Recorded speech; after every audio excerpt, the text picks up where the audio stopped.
Jadi, sudah tahu belum guru BK-mu yang mana? Apa Bu Fat, Bu Har, Bu Maya, atau Bu Swasti? Sekarang, mari kita berkunjung ke ruang BK. Kita tengok ada apa saja di sana.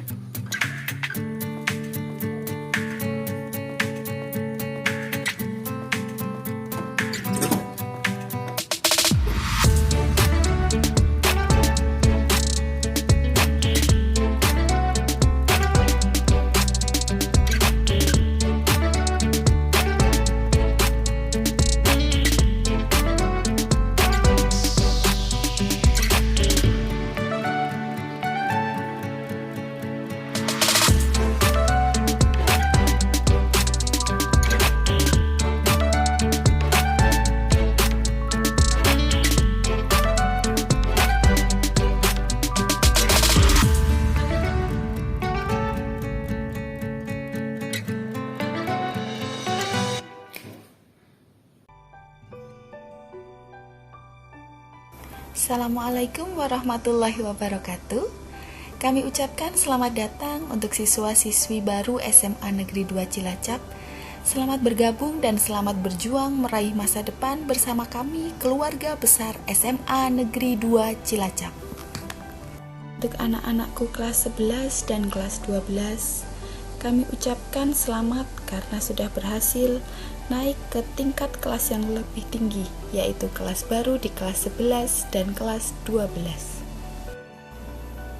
Pada kesempatan kali ini, Ibu akan memberikan gambaran tentang apa itu bimbingan konseling dan layanan apa saja yang bisa anak-anak dapatkan dari bimbingan konseling di SMA Negeri 2 Cilacap.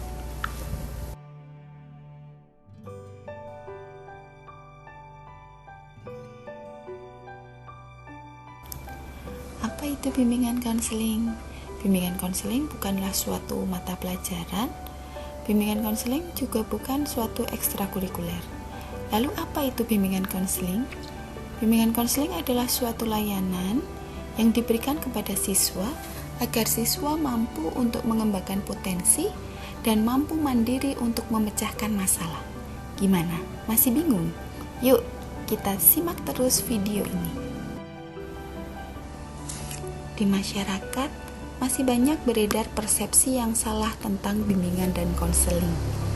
Beberapa di antaranya, BK dianggap sebagai polisi di sekolah. BK adalah tempat untuk siswa-siswa yang sering melanggar peraturan. Siswa-siswa yang datang ke ruang BK masih dianggap sebagai siswa yang sedang bermasalah. Padahal, tidak betul seperti itu. Karena sebetulnya layanan BK diberikan kepada semua siswa, baik siswa yang sedang mengalami masalah maupun semua siswa yang ingin mengembangkan potensinya. Bimbingan dan konseling terdiri dari dua, yaitu bimbingan dan konseling. Sebetulnya apa sih perbedaan mendasar antara keduanya? Bimbingan tujuan pemberiannya adalah untuk pencegahan. Jadi sebelum siswa mengalami masalah, sudah diberikan bimbingan. Biasanya, layanan ini diberikan untuk semua siswa, bersifat informatif dan umum. Sedangkan konseling bertujuan untuk memperbaiki, mengobati, mengatasi suatu masalah yang sedang dihadapi oleh siswa. Sasaran dari konseling ini adalah siswa yang sedang mengalami masalah. Makanya, pembahasannya bersifat rahasia. Gimana? Mulai tertarik untuk curhat sama guru BK? Atau mungkin sudah ada yang sering curhat sama guru BK? Biasanya, curhat apa sih? Ada banyak sekali bahan diskusi yang bisa dibicarakan antara siswa dengan guru BK-nya. Karena ada 4 bidang layanan bimbingan dan konseling, yaitu pribadi, sosial, belajar, dan karir. Untuk bidang layanan pribadi, contohnya siswa bisa bertanya bagaimana caranya saya untuk menjadi pribadi yang percaya diri. Bagaimana saya harus belajar menjadi seorang pemimpin. Bidang layanan sosial. Contohnya, guru BK membantu siswa menyelesaikan konflik dengan sahabat, dengan keluarga maupun dengan lingkungan sekitarnya. Contoh lain yaitu sopan santun siswa menggunakan sosial media. Misalnya, bagaimana sopan santun berkirim pesan kepada bapak ibu guru atau seseorang yang lebih tua. Bidang layanan belajar. Contohnya, guru BK membantu siswa dalam mengatasi hambatan belajar. Jadi, untuk siswa yang diduga mengalami kesulitan belajar, terutama dalam pembelajaran jarak jauh ini, biasanya guru BK akan melakukan pemanggilan orang tua maupun kunjungan ke rumah siswa untuk mengetahui latar belakang apa yang menyebabkan kesulitan belajar. Kemudian bersama-sama mencari solusi agar kesulitan belajar tersebut bisa diatasi. Bidang layanan yang terakhir adalah bidang layanan karir. Bidang layanan karir akan lebih banyak membahas tentang merencanakan kelanjutan studi setelah lulus dari SMA. Tentunya ini nanti akan membahas tentang mengenal perguruan tinggi, bagaimana tips dan trik sukses masuk perguruan tinggi. Selanjutnya, apa saja layanan BK secara lebih terperinci? Yang pertama, layanan dasar, yang kedua, layanan responsif. Layanan dasar biasanya kami berikan secara terjadwal dan sudah terencana. Misalnya, bimbingan klasikal. Bimbingan klasikal adalah bimbingan yang kami berikan di kelas, seperti Bapak Ibu guru mata pelajaran yang memberikan pelajaran di kelas. Kemudian bimbingan kelompok, biasanya kami memanggil beberapa siswa, tidak lebih dari 10 siswa untuk melakukan bimbingan kelompok. Selanjutnya adalah layanan responsif. Layanan responsif kami berikan kepada siswa sesuai dengan kebutuhan siswa. Jadi sesuai dengan kejadian yang dialami oleh siswa. Contohnya, layanan konseling individu, kemudian konsultasi yang bisa dilakukan oleh siswa maupun orang tua siswa, kemudian kolaborasi, ini kami lakukan bersama dengan wali kelas, orang tua siswa maupun pihak lain untuk kepentingan siswa. Ada juga layanan bimbingan teman sebaya, layanan home visit atau kunjungan rumah, konferensi kasus, dan yang terakhir adalah referral. Referral ini kami lakukan jika memang masalah yang dialami oleh siswa sudah bukan ranahnya BK. Selain layanan dasar dan layanan responsif, ada juga layanan penempatan dan perencanaan individu. Mari anak-anak, kita cermati poster sederhana ini supaya nanti bisa diterapkan dalam pembelajaran selanjutnya. Yang pertama, ucapan salam. Anak-anak bisa menggunakan Assalamualaikum Bapak Ibu, atau bisa juga dengan selamat pagi, selamat siang, atau selamat sore. Kemudian perkenalkan diri. Saya Lumintang. Saya siswa SMA Negeri 2 Cilacap, kelas 11 IPS 3. Kemudian sampaikan maksud dengan jelas. Maaf Bapak, Ibu, saya sudah mengirimkan tugas, tetapi pada daftar nama siswa yang belum mengumpulkan tugas, nama saya masih muncul. Mohon untuk dicek kembali Pak, Bu. Kemudian akhiri dengan ucapan terima kasih. Yang penting untuk diperhatikan pula adalah waktu dalam mengirimkan pesan. Sekiranya waktu tersebut adalah waktu istirahat Bapak Ibu guru, mohon untuk dihindari. Dikira-kira misalnya pukul 9 malam sampai dengan pukul 6 pagi. Kalau tidak sangat mendesak, mohon menggunakan waktu selain itu. Berikut adalah salah satu materi bimbingan sosial yaitu tentang sopan santun mengirimkan pesan kepada guru. Ini adalah karya salah satu siswa berupa poster tentang sopan santun mengirimkan pesan dari siswa kepada guru. Ibu berharap materi ini bisa diterapkan oleh semua siswa SMA Negeri 2 Cilacap. Berikut adalah salah satu tugas BK pribadi yang bertujuan untuk melatih kepekaan siswa. Jadi, selain pintar secara akademik, siswa juga dilatih agar bisa memiliki kepekaan terhadap lingkungan sekitarnya. Yang sebelah kanan adalah salah satu tugas BK untuk kelas 12, yaitu tentang rencana kelanjutan karir setelah lulus dari SMA. Setiap siswa mendapatkan tugas untuk membuat suatu gambaran kelanjutan studi setelah lulus dari SMA dituangkan dalam suatu gambar yang menarik. Anak-anakku, kita semua berharap semoga bumi lekas membaik agar nanti kita bisa melakukan permainan yang menyenangkan lagi. Ada banyak sekali games edukatif yang menyenangkan dalam bimbingan dan konseling. Ada banyak tujuannya, misalnya untuk melatih kerjasama, melatih kepemimpinan, kemudian mengatur strategi, bahkan sampai dengan bagaimana kita mengendalikan diri dalam menghadapi kekalahan. Nah, untuk membantu mengatasi siswa yang mengalami kendala dalam belajar selama pembelajaran jarak jauh ini, biasanya kami melakukan pemanggilan orang tua ke ruang BK maupun kunjungan rumah kami ke rumah siswa. Nah, biasanya ini untuk anak-anak yang beberapa kali tidak mengikuti pembelajaran maupun ada beberapa tugas yang belum mengumpulkan.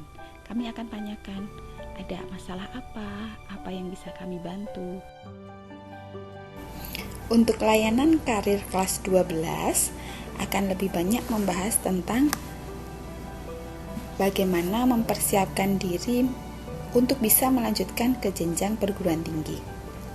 Mengenal berbagai jenis perguruan tinggi, apa itu universitas, institut, sekolah tinggi, politeknik, akademik, apa itu perbedaannya.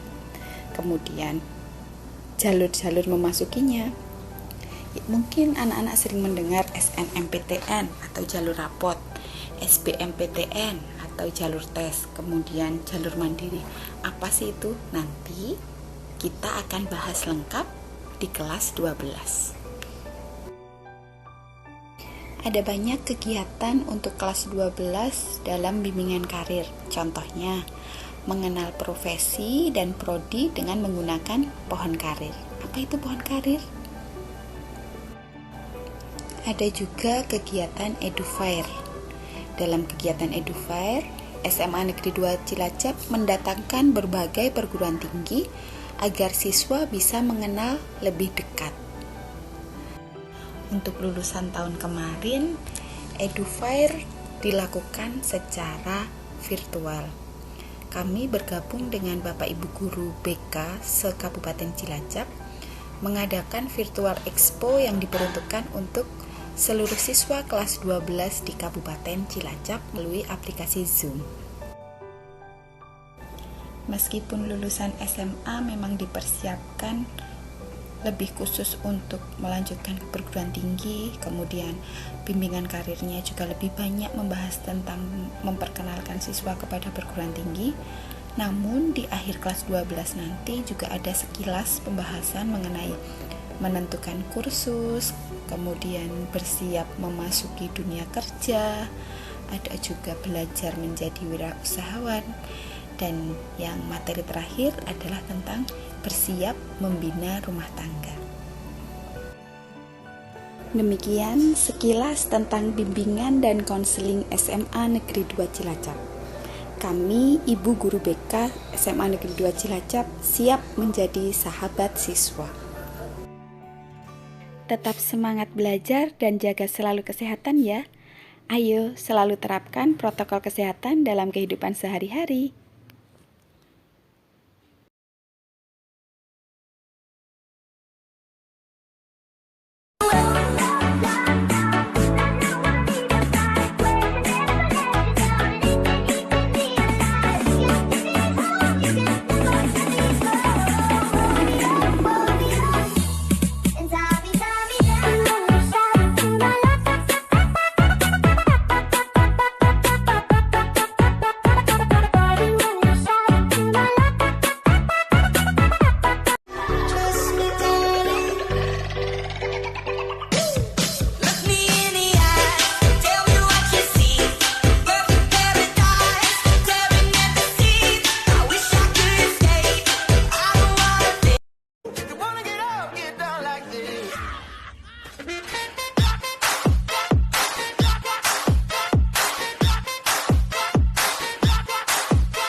Melody in my head that I can't keep out, got me singing like na na na na every day's like my iPod stuck on replay. Demikian anak-anak beberapa karya dari siswa-siswi SMA Negeri 2 Cilacap yang senantiasa mengingatkan kita agar selalu bisa menjaga kesehatan dan mematuhi protokol kesehatan. Tetap sehat, tetap semangat. Sepenggal cerita pendek tentang rasa malas yang dapat dikalahkan dengan sebuah tekad. Cerita ini berdasarkan pada sebuah pengalaman. Setiap orang di dunia ini pasti memiliki impian dan keinginan. Namun, impian dan keinginan tak akan ada artinya tanpa adanya kemauan. Kemauan untuk bertindak, kemauan untuk mewujudkannya.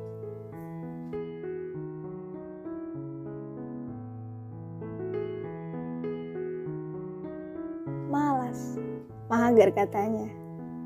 Ah, nanti aja. Besok aja ding. Terus menunda belajar dengan melakukan hal-hal yang tidak perlu. Stalking, chatting, maraton film sampai sinting. Hei, sadarlah. Mimpi dan keinginanmu akan hanya menjadi sebatas angan jika hanya bermalas-malasan dan suka menunda-nunda.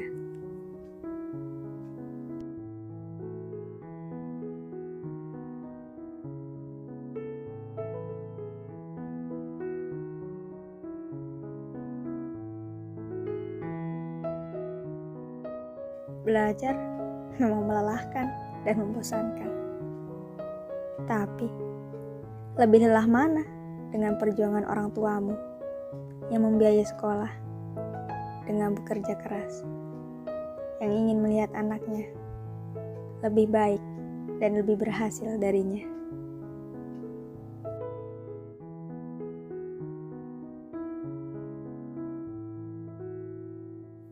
Keluarlah dari zona nyaman. Persiapkan dirimu. Belajarlah selagi bisa. Jangan menunggu kapan kamu bisa. Tapi buatlah momen di mana kamu bisa belajar.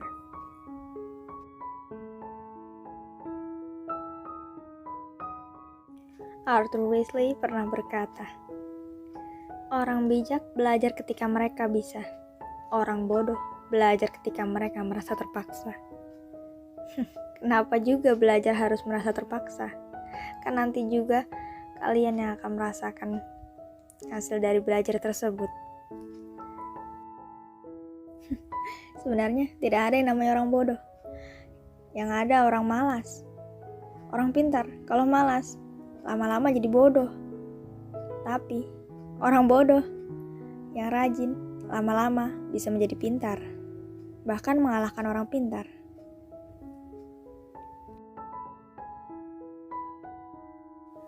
Ada sebuah pepatah, apa yang kamu tanam, itulah yang kamu tuai.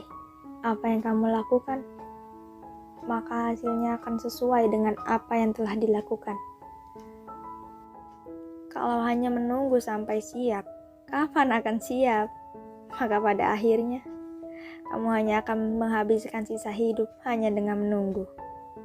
Menunggu waktu yang tepat, bukan menciptakannya. Bingung, merasa terlambat. Tidak ada kata terlambat untuk belajar. Selama kamu memiliki tekad, mulailah belajar dari apa yang kamu suka. Karena ketika kamu terus berjuang, pada akhirnya kamu akan belajar bagaimana cara untuk menang.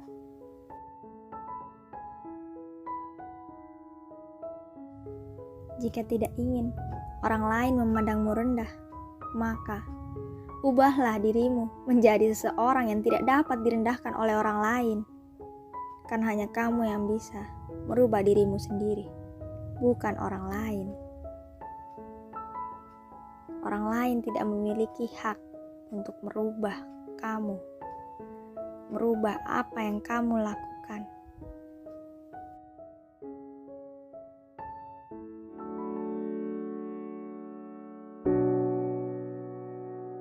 Do your best at every opportunity that others have. Lakukan yang terbaik di semua kesempatan yang kamu miliki. Ada kesempatan tidak datang 2 kali. Kalaupun datang, belum tentu itu adalah kesempatan yang sama. Yakin masih mau mager? Masih mau bersantai-santai? Boleh saja, tidak ada yang melarang. Tapi ingat, 1 detik kamu bermalas-malasan, ribuan sayanganmu di luar sana sedang belajar mati-matian. Stop wishing, start doing. Jangan berharap, mulailah bertindak. Hai Adelia Puspaningrum, undur diri. Terima kasih telah menonton tayangan ini. Semoga bermanfaat.